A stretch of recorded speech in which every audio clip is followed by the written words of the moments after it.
My name is Edna Boone. I was born in 1907 in rural Houston County, Alabama. We moved away from the farm when I was 3 years old and moved into the little town of Madrid, still Houston County. Times were troubled, a war going on, the flu epidemic that followed the boll weevil, 3 catastrophes right there. A new disease, just like another epidemic would be, perhaps, maybe not the flu, but something else. And it would be a new disease. We would have to learn to deal with it.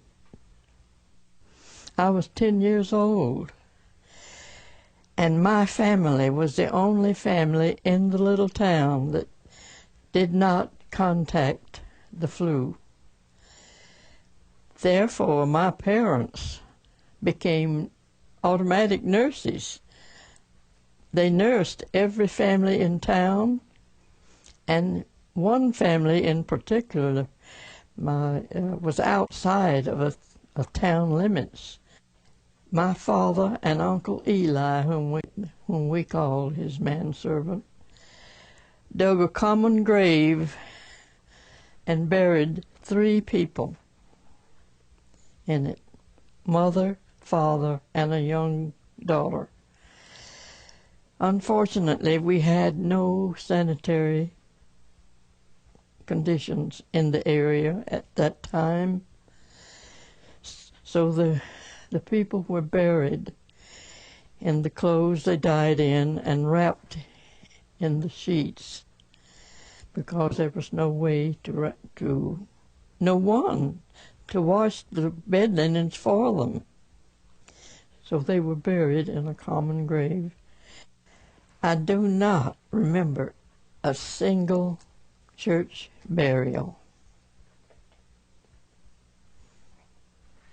caused by the Asian flu. It was prevalent.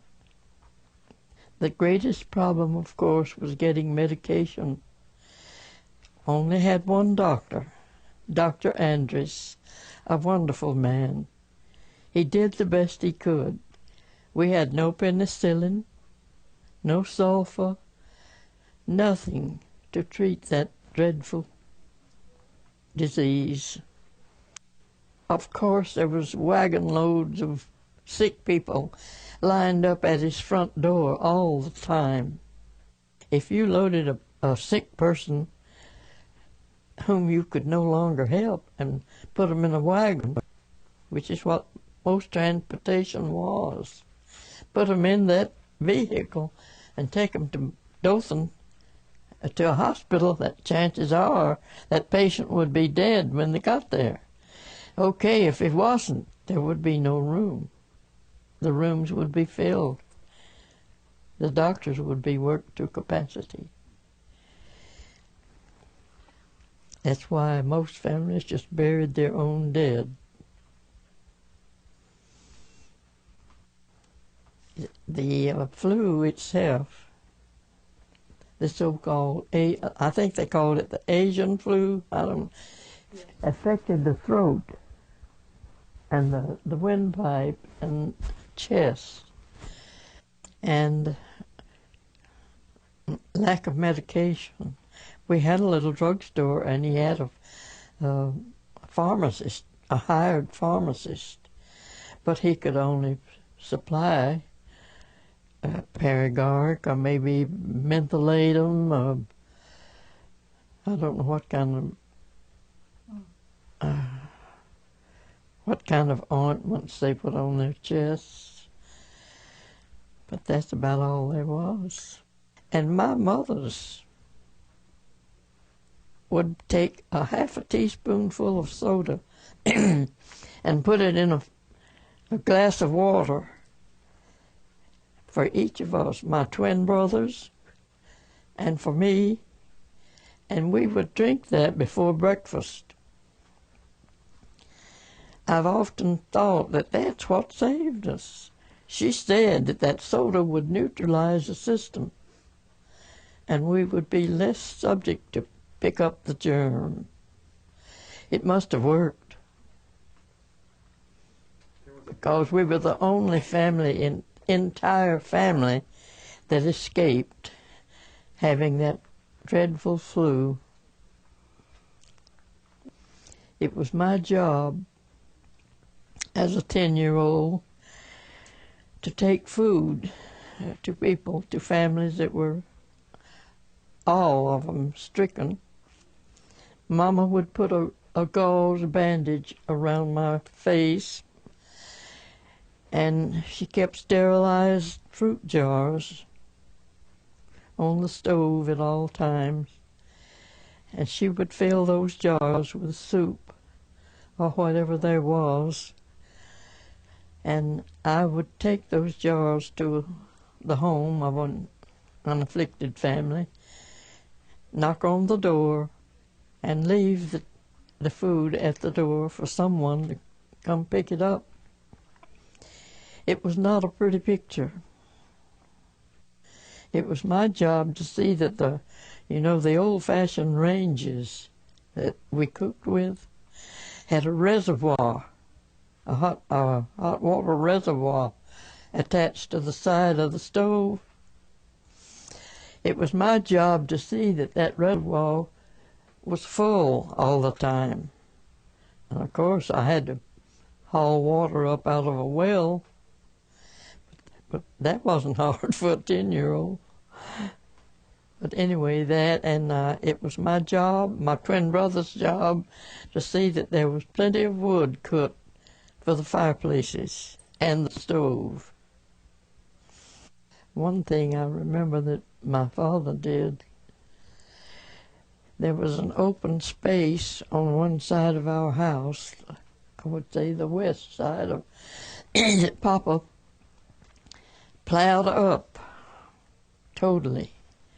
I don't know what the measurement was, but I'd say 1/4 of an acre, and planted sweet potatoes. And I would say that half of the community lived off that potato patch, because no one was able to go shopping. No one was able to cook. They could bake a few potatoes even if it was in the fireplace. I knew I had to participate. I knew that my family was being protected. I was raised in a Christian family, and we had our evening prayers. I knew I had to do my part. I came home one day, I don't know where I had been, but I came home and Mama was stretched out on a pallet in front of the fireplace. Oh, I panicked. Mama, are you sick? She said, "No, child, I'm just so tired. I wanted to get as close to the fire as I could." She said, "I knew if I got into that bed that I might not ever get up." We were like a great big family, you might say. I doubt if we had 200 residents. It brought families closer together. And it brought our little town closer together, because we all suffered losses.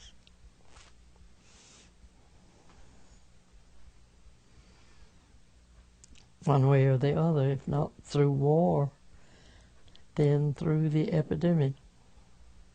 Oh my goodness, what if it happened suddenly, say within 3 or 4 days, or some sort of epidemic sweep through? I think the only thing I could suggest about that is to be aware that it could happen again. Children need to learn about what could happen. Of course, I'm sure hospitals are aware.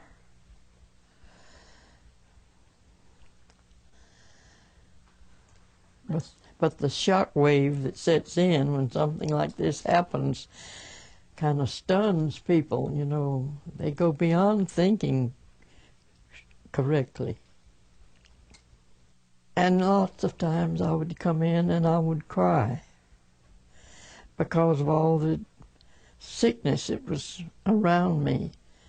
And I knew that that sickness was deadly. It was depressing to me. Be aware. Be aware.